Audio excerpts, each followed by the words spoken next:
For my education, tanong ko lang si Sergeant Michi Perez. Ilang taon ka ng pulis? Mag 14 years sir nag 14 years sir noong July 1. Sa loob ng 14 years na yung pagserbisyo bilang pulis, ilang beses ka na nagkaroon ng engkwentro? Pangalawa to sir. Pangalawa. Yes sir. Yung una, saan nangyari? Sa barangay Lipahan din po sir.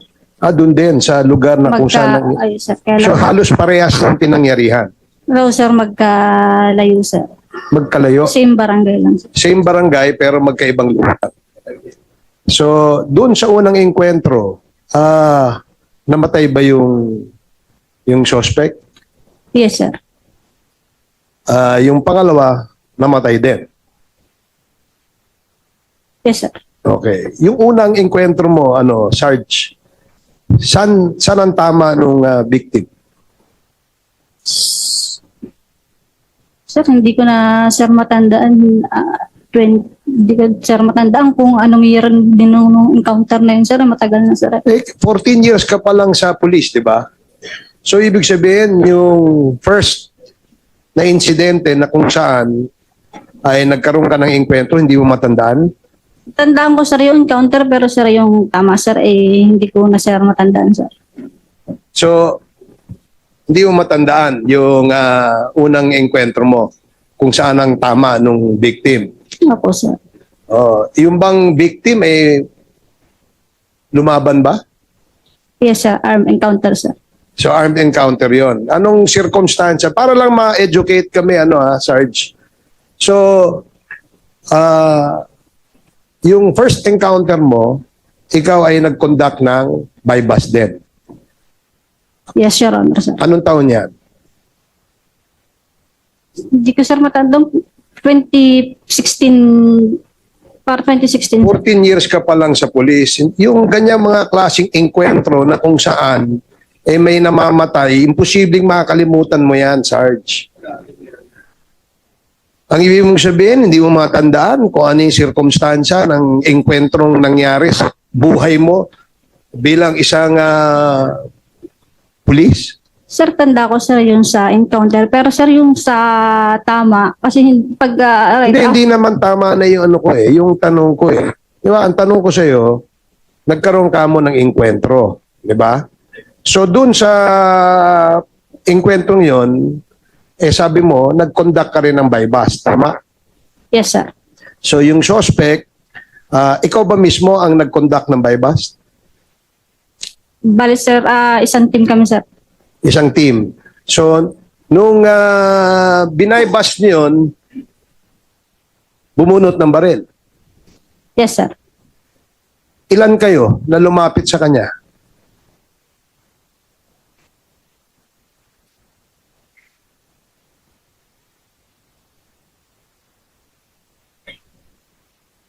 Sir, isipin hindi ko, sir, na ang dami ko na, sir, na bypass operation, sir, hindi ko Pero na, sa sir, dami ng matandaan. bypass mo, dalawa lang ang may engkwentro. Yes, sir. Tama?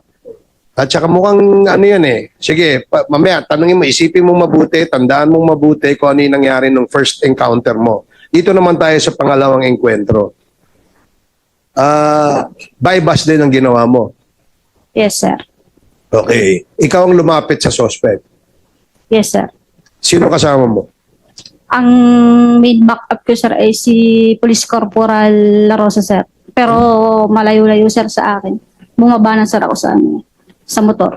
Okay. Yan bang, doon ka ba nakatira saan ka nakatira? Sir, taga Quezon, sir, ako, sir. Quezon ka. Yes. So, posible na yung mga tiga doon sa barangay na yon sa Quezon, sa Chaong, ay nakakakilala sa'yo bilang isang pulis. No, sir, sa Riyaya po, sir, ako. Sariaya ka. So, ibig sabihin, kasi may nangyari na sa yung ganong engkwentro doon, halos malapit din doon sa lugar na yun So, maring sumikat ka doon sa lugar nyo na ikaw ay isang pulis at you cannot and will never be trusted na mag-conduct ka ng bypass kasi makikilala ka na kaagad Di ba? So, nung lumapit ka sa suspect, Pakikwento mo nga ano nangyari. Lumapit ka sa suspect. Lumapit sir ako sa suspect, sir. Binigay ko sir yung 500 pesos, sir, na usapan namin, sir. Nasaan siya? Nakasakay sa kotse, sa bisikleta? No, sir. Bumaba, sir, siya sa motor, sir. Bumaba siya sa motor. Lumapit siya sa'yo. Kabo, ikaw lumapit. Ako, sir, ang lumapit, sir. Okay. Wala. Yung motor, sir, hindi na siya, sir, na dun sa may motor niya. Ako na, sir, ang lumapit. Pagdating namin dun, sir, sa area, andun na, sir, siya eh. Okay. Inabot mo yung 500. Yes, sir. Pagkatapos, Binigay, sir, sa akin yung basura, sir. okay, pagbigay sa'yo, gaano siya kalapit sa'yo?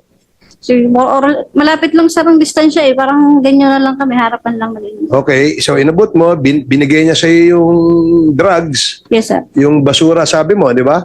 Binigay niya sa'yo yung drugs. Pagkatapos, anong ginawa mo? Di, sir, ay tinanggap ko, sir, yung pagkatanggap ko, sir, ng basura. Check ko, sir, kung kung basura nga, kung siya bunga, sir. Sir, positive. Nung pagka niligay ko, ko, sir, yung basura ko, yung basurang galing sa kanya. Tanggal ko, sir, si sombrero ko, sir, para yun, sir, yung napag-usapan, sir, namin na pre-arrange signal, sir, eh. Pagkatanggal ko, sir, lumingon, sir, ako dun sa mga kasama ko. Paglingon ko, sir, lumingon din siya, sir. Pagka, sir, napamura pa, sir, siya, eh. Tapos bunot niya yung baril. Agwat, sir, ako. Umagwat ako, sir, eh. Atras, sir, ako. Ayun, sir, biglaan na kami. Pinutokan niya ako, sir. Napilitan na, sir, akong gamitin yung issued firearm ko, sir. Ano yung firearm mo? Glock 17, sir, 9mm, sir. At yung gamit ng suspect, ano? Sir? Revolver, sir. Revolver. Yung pinakita kanina sa litrato. Yes, sir. Ano ba siya? Kaliwete o kanan? Sa pagkakakita ko, sir, ay kanan, sir. Yung Paano siya bumunot nung nakita mo? Yes, sir. Ha?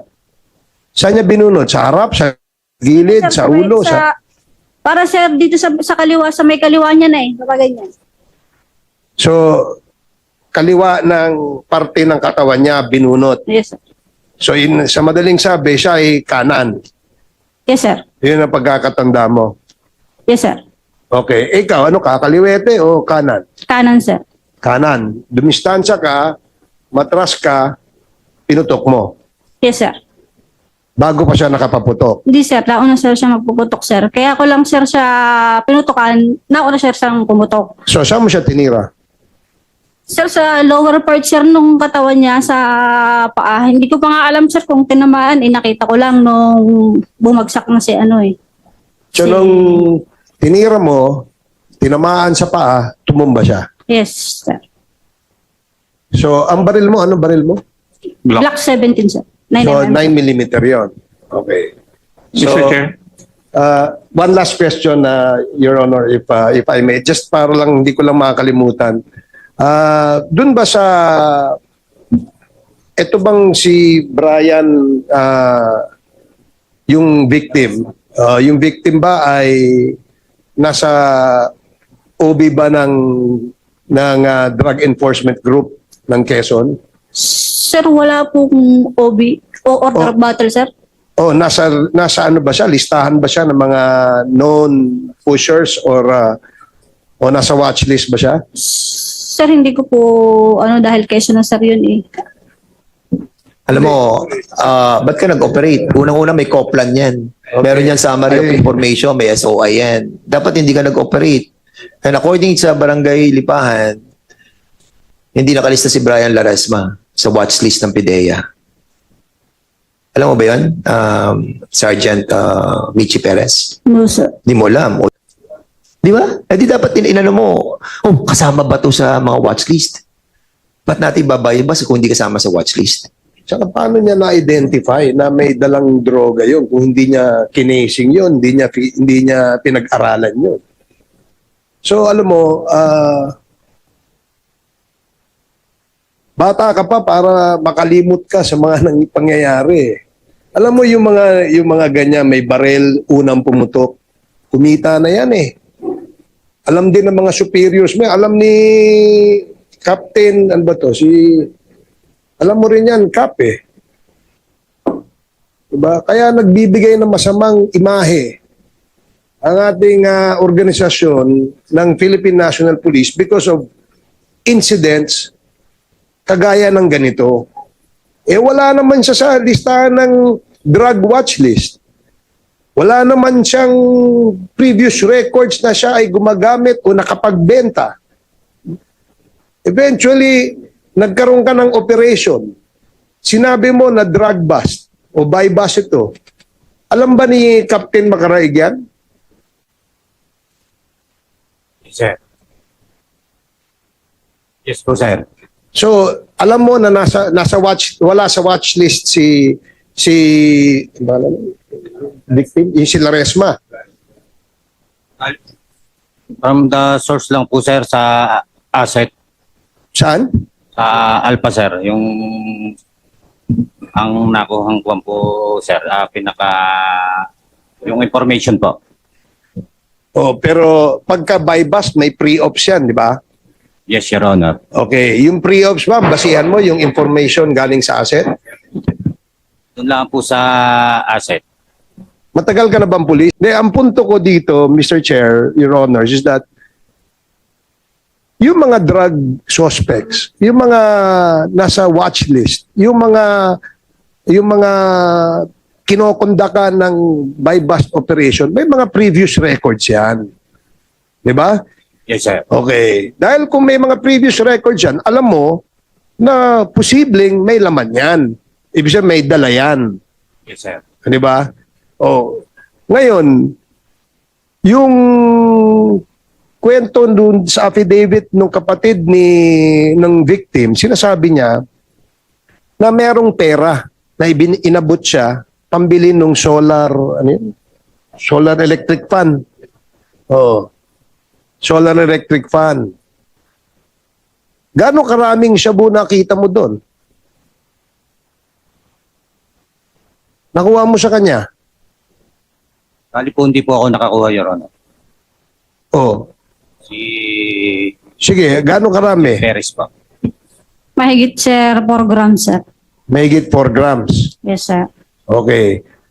4 grams kapalit ng buhay ng isang tao. Nakakadalawang puntos ka na, Michi eh. Di ba?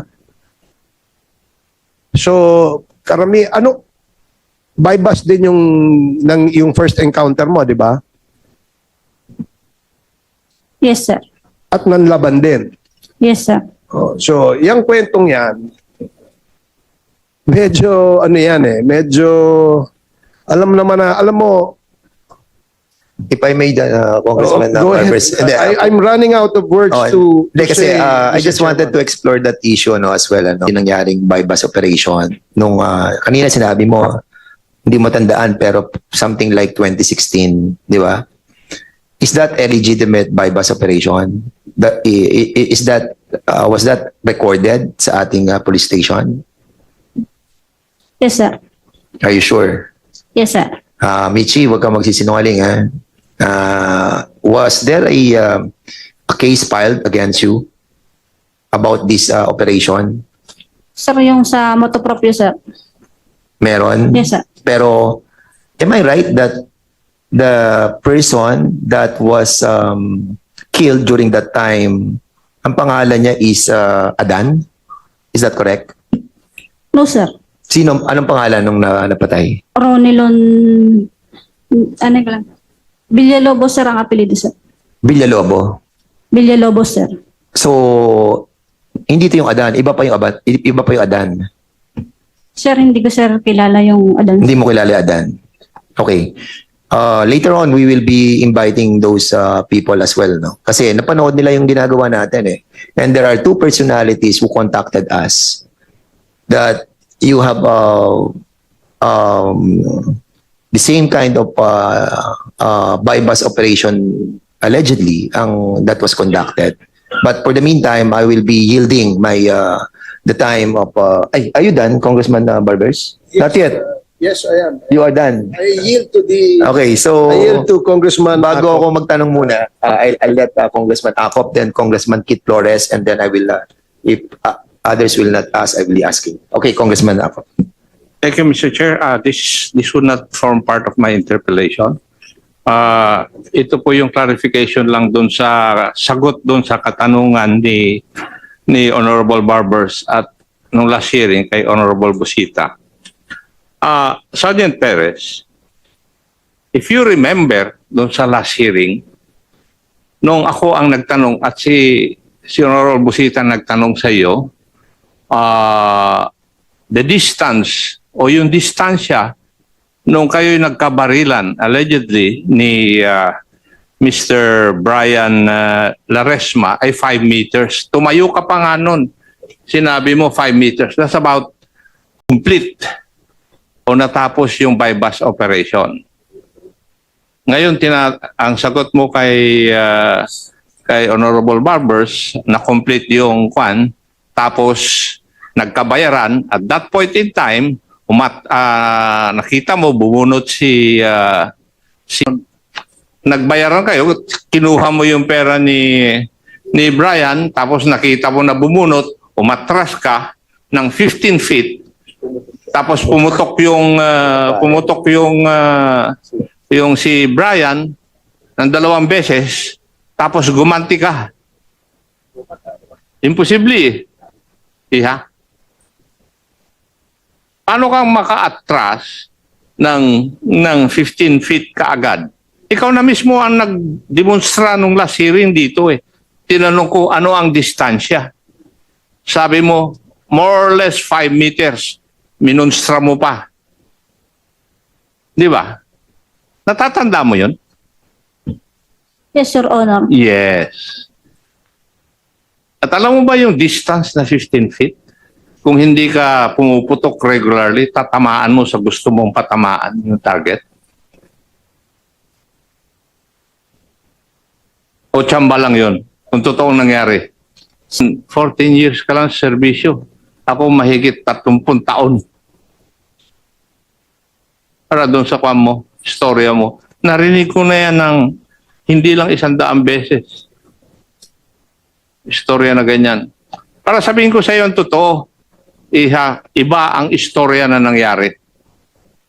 And I will ask your officers kung ano talaga yung tunay na nangyari. Wala namang putukan na nangyari. Binaril nyo lang yung tao kasi gusto niyan tumakas.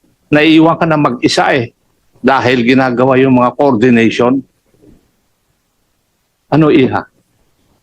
Ikaw ang nagbantay kay Brian nung nakuha ninyo at yung mga kasamahan mo gumagawa pa ng coordination para gawin ninyong legitimate yung operations ninyo. Dahil antimano, hindi legitimate yung operations ninyo eh. Ikaw naman, Iha. Thank you, Mr. Chair. Sergeant Perez, when you were with yung na-encuentro mo, ano ang suit mo that time? Civilian clothes, sir. Civilian clothes. May jacket ka ba? Wala. Wala po, sir. Walang jacket. Where did you place your firearm? Sa bag, sir. Sa bag. So pinutokan ka, bumunot ka pa from your bag and was able to fire back. Tama? Yes, sir. So kinuha mo pa from your bag ang baril mo? Yes, sir. Yung bag ko, sir, bukas na, sir. Yun. Bukas na. Okay. Ang bag mo, nasa harap mo, nasa side mo, ano? Nasa harap ko, sir. Nasa harap mo. Okay. Ilang beses siya pumutok sa'yo? 2, sir. Twice. And twice you moved back, retrieved your gun from your bag, and fired back. And tinamaan mo siya. Yes, sir. Okay, ang distance mo from yung namatay and from yourself is ilan? How far were you from ano? More or less, sir, 5 meters, sir. Yung estimated ko lang, sir. Hindi ko na, Estimated sir, lang. masyado kung sigurado, Okay, sir, but sa mga layo. sabi mo rin kanina, kakaabot niya lang yung basura sa'yo, di ba? Yes, sir. So that's arm's length. Sir, yung nung pagkaabot niya, sir, tumakbo naman, sir, siya eh. Hindi naman, sir, yung pinutukan agad ako na... Okay. So tumakbo pa. Away from you or going towards you? Away from me, sir. Away from you. So he had his back turned against you. Nakatalikod. No, sir. Yung Paano? Okay? yung patakbo, sir, na putok eh. Patakbo. Yes, Yung sir. parang sa pelikula. Yung tumatakbo away and firing the gun. Right? Yes, Tama? So, okay. The suspect was running away, firing a gun, and gave you sufficient time to get your isang discharge lang. Yes, sir. Okay. And at a distance of about 15 feet, you were able to hit a moving person. Tama, no? More or less, sir. Hindi More ko, or sir, less. kabis, hindi ko, tansya ko lang, sir, yun. Okay. Is Soko here? Yes, sir. Yes, is Soko here? Yes, sir. The entry wound of the of the bullet wound, was it on the front part of the leg or the rear part of the leg? Ang entry. Your Honor, it's at the rear part of the leg. Rear part of the leg. The thigh. So rear part of the leg meaning the person had his back against the person who fired the firearm. Yes, Correct? Yes, Your Honor. So nakatalikod. Yes, sir. So running away. Possible. Possible na running away. Were there what can you determine from the bullet wound that were the distance of the person who fired the firearm as against the bullet wound? Sir, in absence of tattooing, what we No call tattooing. there was no tattooing, sir. So it was at a distance. Yes, sir. So rear, no? Sa likod. Yes, sir. Okay. Because of the absence of tattooing. Yes, sir. Okay. Now, from your investigation of the entry of the bullet wound, na it being at the rear part of the leg, di ba? Does it indicate that there was no threat already to the person who fired the gun because he had his back turned? Eh? Yes, sir. It can be presumed that It there can was- be presumed, yes, correct? that there was no threat. That there was no direct threat to the person firing the gun because he had his back turned. Yes, sir. Okay. Thank you, Mr. Chair.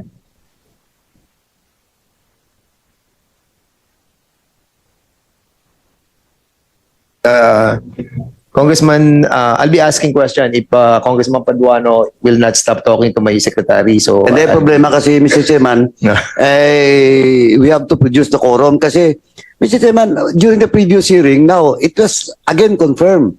Inisa-isa ko na to si Sergeant Perez na to eh. Pati yung distance and everything. Now, may post-mortem na from the NBI. Malinaw na, Mr. Chairman, na yung pagbaril. Your Honor, nag-conduct pa po diyan ng surveillance yung mga tropa, sir, bago sila... nag-conduct pa ng surveillance. Yes, sir. So, nagsisinungaling si Konsehal Magpantay. Hindi pa po siya kasama nung time na yan, Your Honor. Ano? Hindi pa po siya kasama. So, hindi nyo pa kasama? Judicial affidavit nyo, sinabi nyo kasama na. Gusto mo basahin ko? Ito. Page 3. Sino naman ang sakay na sinasabi mong sasakyan? Sergeant Relly Carandang, nagmamaneho ng Toyota Vios, kulay berde, na walang plaka, at nakasakay sa unahang upuan, si Sergeant Juan Macaraig, habang si Patrolman Carpio Edgardo Rodelas, Media Representative at Barangay Councilor Dante Magpantay ay nakaupo sa huliang parte ng sasakyan. Ayan. Sinabi nyo sa judicial affidavit ninyo eh. Oh now, anong ang nagsisinungaling dito ay si Dante Magpantay, in other words. Anyway, you have to be truthful again. Tanong ko kay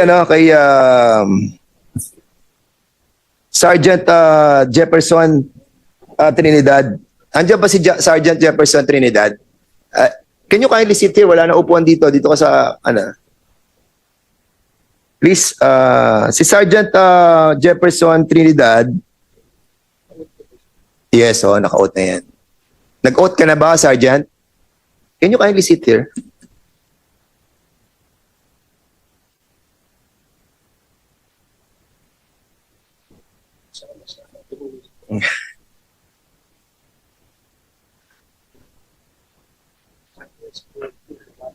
Can you kindly, paki-open mo nga uli? Pakita natin yung susunod na car. Sige. Ito yung susunod na car. Stop. Kilala niyo yung car na yan? Sergeant Macaraig? Sergeant Michi Perez? No, Your Honor. Hindi niyo alam yung car na yan? Are you sure? Colonel Lintang, kilala mo yung sasakyan na yan? Don't lie. Don't lie. I am not familiar with that. You are not familiar. Kilala, ang tanong ko, hindi ka pamilyar? Hindi po, Your Honor. Hindi yan impounded sa San Juan Municipal Station? Siguraduhin mo. Siguraduhin mo. Naka-impound ba yan? Hindi. Yes or no? Hindi ko po napapansin, Your Honor, sa... Hindi, siya ang station commander eh. Ikaw ang station commander, di ba? Do you have the list ng mga impounded na sasakyan? At yung taong yung may-ari ng sasakyan yan ay nakakulong pa sa police station ninyo. Kaya huwag ka magsisinungaling, Colonel Lintang, madadamay ka dito. I am telling you. Yan ba ay impounded car? Yes or no? Hindi po ako familiar, Your Honor, sa...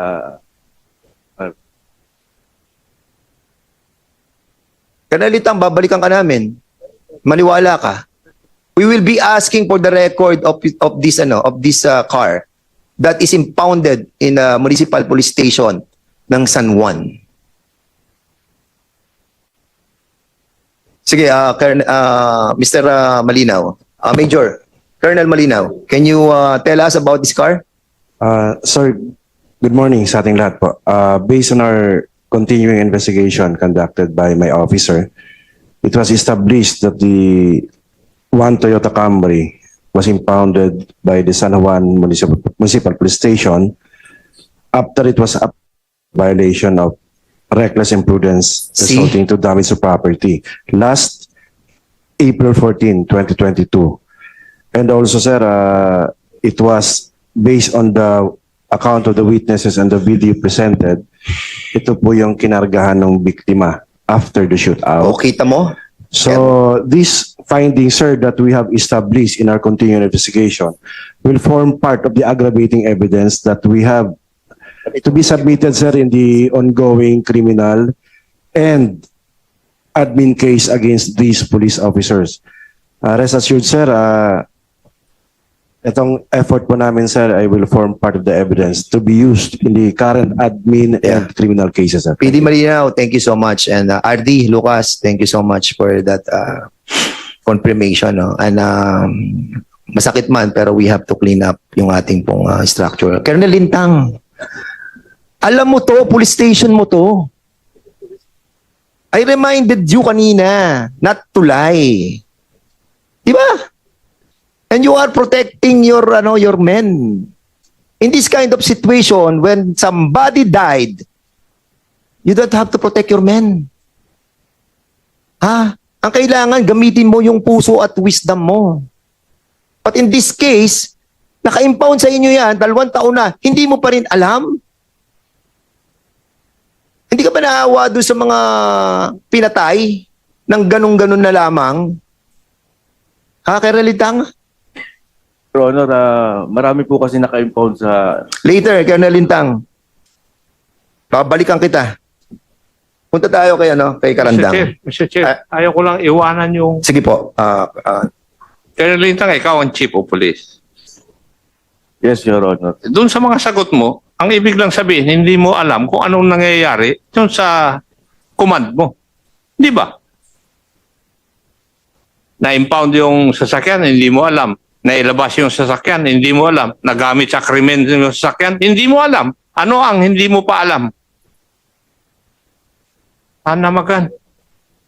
Anong klase kang hepe? It's either you are lying. So much, Congressman Acop and Congressman Barbers, please. Thank you, Chairman. Tanong ko lang, gusto kong balikan kasi yung sinabi nilang buy-bust na operation eh. So nung nagkaroon kayo ng buy-bust, Sergeant Perez, ikaw ba ay nag-coordinate sa PIDEA? Sir, hindi po ako ang nagpag-coordinate yung kasamahan ko, sir. Sino nag-coordinate? May tiga-PIDEA ba rito? So you are what's your position sa PIDEA? I'm the regional director of So you're the regional director? Okay. Sino nag-coordinate among the PNP sa PIDEA? Ikaw ba? Sige, ikaw Patrolman Carpio. Ikaw? Yes, Sir Honor. Kanino ka nag-coordinate? Saan? Kanino sa PIDEA ka nag-coordinate?